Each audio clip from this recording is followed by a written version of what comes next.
Hey there, listeners. This is Amanda Jensen from Cincinnati Children's. Have you downloaded the new version of the Stay Current Pediatric Surgery app?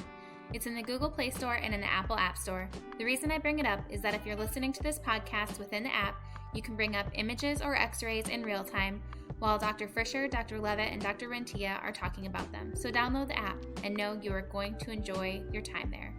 Today we have with us special guest, Dr. Rebecca Rentea, who is the director of the Comprehensive Colorectal Center at Children's Mercy in Kansas City. Welcome to the Colorectal Quiz. Today we have a special topic. This is part one of a two-parter, bowel management in spinal patients and the need for a urologist. Along with Dr. Rentea, we have Dr. Jason Frischer from Cincinnati Children's and Dr. Mark Levitt from Children's National. All right, welcome back everyone to the Colorectal Quizzes. That was Dr. Jason Frischer from Cincinnati Children's. Well, it's a real honor to have Rebecca Rentea, our good friend from Kansas City, Mercy Children's, visiting with us today on the podcast. That was Dr. Mark Levitt from Children's National. And we're going to talk about a special topic for many nurses and physicians and advanced practice providers struggle with bowel management for spinal patients. This is that topic. And Rebecca, you brought some friends with you today? I did. I brought my two amazing friends, Christine Warner and Wendy Lewis, who are both nurse practitioners at the Comprehensive Colorectal Center at Children's Mercy in Kansas City. And Dr. Levitt, you've always talked about how about 5% of what we do is surgical and the rest is bowel management. Well, nothing is truer than in this specific case. Yeah, we're, as surgeons, Jason, Rebecca, and we're pretty useless without the Christine and Wendy's of the world. So thank you for making us better surgeons. All right, Dr. Rentea, why don't you start by telling us about your patient? This is a 3-year-old male, but I'm going to start actually with the time that we met this 3-year-old male, and that goes back to near birth. So this is a 5-month-old male who presented with a history of constipation, a perineal rash, and a concern that the patient's mother had that there was an anal fissure or possibly prolapse, and that the child's only significant past medical history was a history of myelomeningocele. So to summarize, this 5-month-old is in your office with constipation, perineal rash, anal fissure or prolapse, and history of myelomeningocele. With regard to these colonic issues, we're all sort of thinking about the fact that there is very likely a sphincter dysfunction issue related to the spine. What happened next? So we began by getting a KUB to assess how much of this child's problem was really due to this child straining for stool. And we noted that all parts of the colon, ascending, transverse, and descending, were filled with a significant amount of solid stool. You can view the KUB on the Stay Current app. And so we began by giving the child both Miralax, which was not enough. So the child would still have like some liquid and then some really hard pieces of stool. And then we also added Senna. And that's really where the story begins, because while the constipation improved greatly, the child ended up with a pretty severe diaper rash.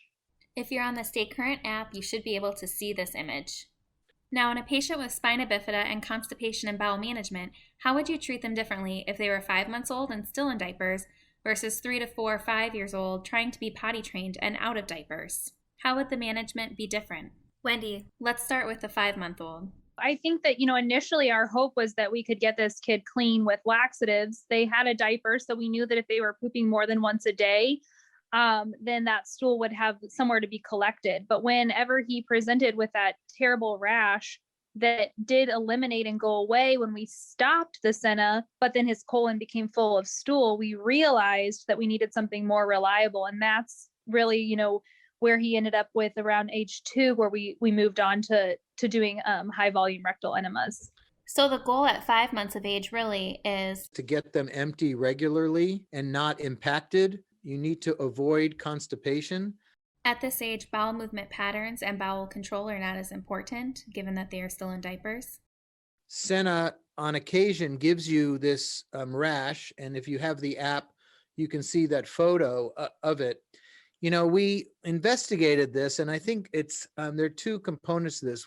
Number 1, the Senna formulation, whether that be tablet, liquid, or chocolate squares, and if the child is allergic to a component of the formulation, not necessarily the Senna.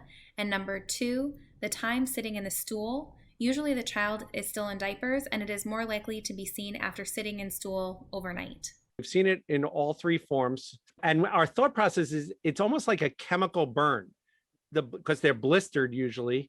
We treat it with silver sulfadiazine, and they've all gotten better with time. Some we've reintroduced to Senna, and they've been tolerant of it. I agree. I'm not sure it's an allergy versus a chemical reaction or to sitting in the stool. And what we've done is we time the dose of Senna in these patients, usually in the early morning, so that they're pooping during the day and their diaper is changed rather quickly versus potentially being in a diaper over a long period of time at night. That's been our reaction to this type of situation. If not using Senna, what other modalities are there? So other modalities that were attempted were Miralax, which worked to get some of the poop out, but not enough of a push to get a full clean that was enough to decrease the risk of impaction or large amounts of stool. And so what we went to after that was— Wait, before you say, you just said something quite brilliant that I just want to emphasize, if that's okay with you. You said the Miralax softens the stool but doesn't push it out. And I think that's a really important point that a lot of people miss. Miralax, Also known as, Glycolax, I think, or Peglax. What's the generic? It's polyethylene glycol 3350. I just wanted you to sound smart. Nicely done. Patients need a kick. You're impossible. And the patients need a kick. And Senna, and I think what you're going to suggest perhaps on your list, Christine, is bisacodyl. Those are the two meds that have a kick. Everything else is a stool softener. And I think it's really important to emphasize what Christine said, and that is softening the stool gets it all mushy, and it does flow, but you still have a full colon. It's really a problem for patients that need fullness to detect the stool, particularly anorectal malformations. Miralax is their enemy because it makes a soft stool that just sort of mushes out. You want something with a discrete push. Now, in this case, I agree that Miralax basically kept them from being impacted, just like you just said. what were some other options? What did you end up using? We did attempt Dulcolax, tried our two pushers, if you will, which are the bisacodyl and the Senna, and then the musher, which we call Miralax, was attempted as well. Once, those didn't quite do what we were hoping them to do, we moved on. I'm sorry, can I ask, how do you, in the 5 or 8 month old, what form of bisacodyl did you use? If I remember correctly, I believed we used enemas from the bottom, and we used just about half of the enema per night to stimulate some amount of poop right at the bottom of the colon to come out. The key point here being, Bisacodyl obviously could come in an enema form or a suppository form. Wendy, tell us more about the small volume enemas. So we ended up starting him on small volume enemas with the balloon Foley catheters. And he had good results with that. His rash was completely cleared up. He was only having like 1 to 2 poop diapers a day, primarily after the enema was performed. But he only tolerated a small volume of 150 saline plus 9 of Castile. And the reason that we used the Castile soap was because we had it available in clinic. Usually we try to start with glycerin. It's just more tolerated in our kids' stomachs. They always complain of cramping, discomfort with the Castile, but I was the one that actually started him on enemas, and I started him on the Castile. All right, let's say that the child is doing well, bowel movements are well controlled, and his diaper rash has resolved. What's next? A Malone? I think it's time just to pop in a Malone, right, Rebecca? That's the next step. Yeah, I mean, one of the benefits of a Malone is that you, in the future, can have no tubes in the belly and you can catheterize the channel once a day. But as we know, children with spinal differences may need access to the bladder later in life, and that a beautiful channel with that would actually be from the appendix. So you're suggesting that we need to coordinate our efforts with the urologists? Yes, I am. Whoa. Wow. If there's one take home message from this podcast, you just said it, right? I'm serious, because Yeah. we all run centers and we have patients coming from all over. And I have the patient who has the Mitrophanoff, who's 4 or 5 years old, and they're fecally incontinent. And now I need to do a Neomalone or vice versa. And so that care coordination, collaboration with the urologists might be the most beneficial thing we could do for our patients. This patient, actually, you're sort of coordinating this patient's care from the very beginning. And a spinal patient very easily could have already had urological implications, such as the need for intermittent caths and management to ensure that their bladder is successfully emptying. And now we are approaching the age where it's time to get them clean and dry for urine and stool. And we need to have a coordinated effort to do that. All right, new scenario. They're 3 years old, Rebecca.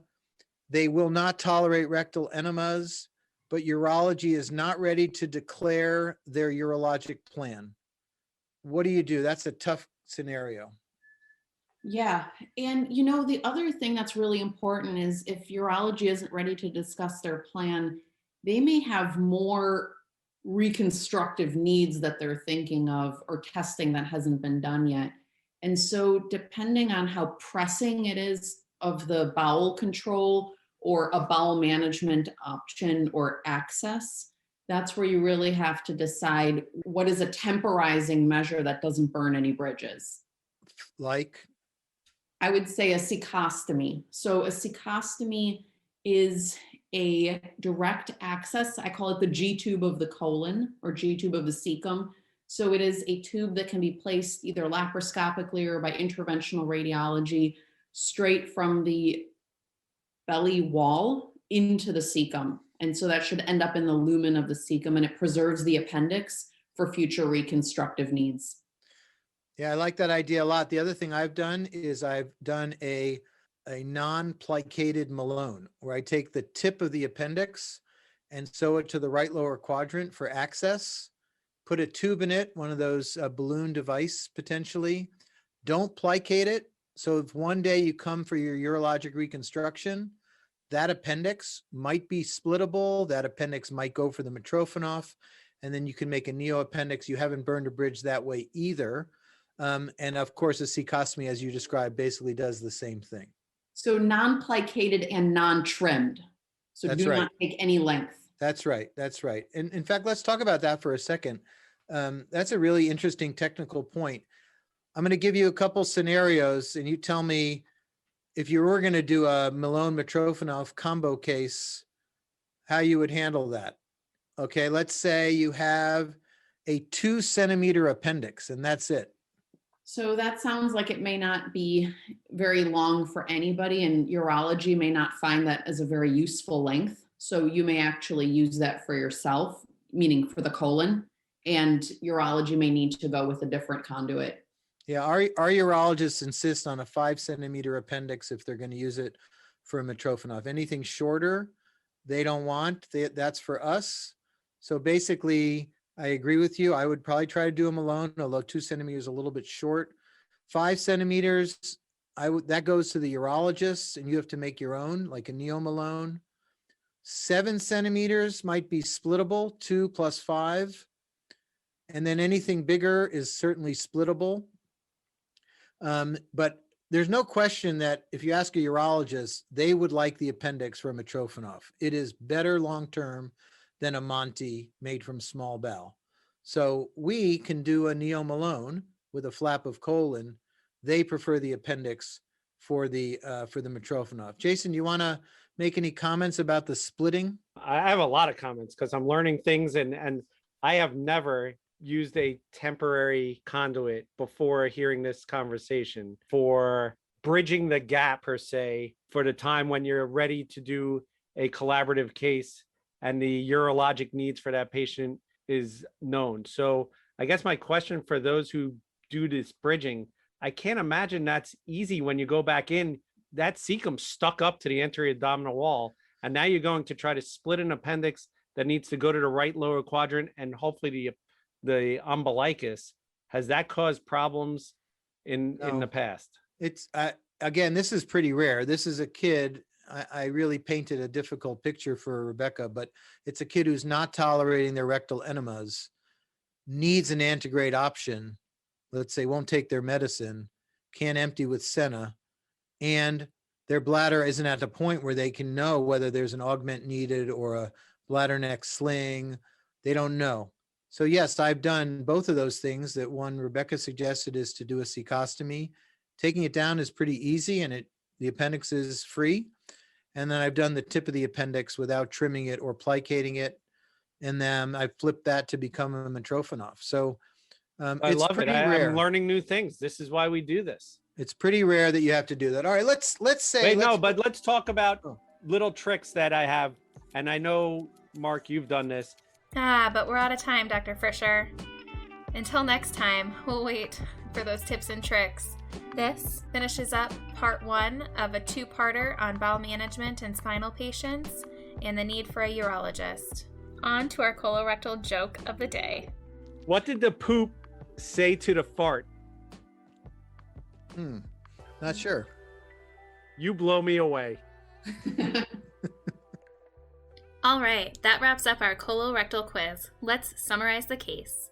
This was a 5-month-old with a history of spina bifida since birth who presented with constipation. We discussed bowel management with use of Miralax as our musher and Senna and Bisacotl as our pushers. We discussed Senna rashes and how to prevent or reduce the risk of them. And additionally, in the older child who is ready for urinary and stool continence, it is important to consider a Malone. However, with urology in mind, sometimes we need a temporizing way to forward flush, such as a cicostomy tube or a non-plicated, non-trimmed Malone. In this decision-making, collaboration with urology is key. Again, collaboration with urology is key, as they tend to want to use the appendix for their Mitrofanov. Thank you for joining us for the colorectal quiz. Download the Stay Current app if you haven't already, and remember, knowledge should be free.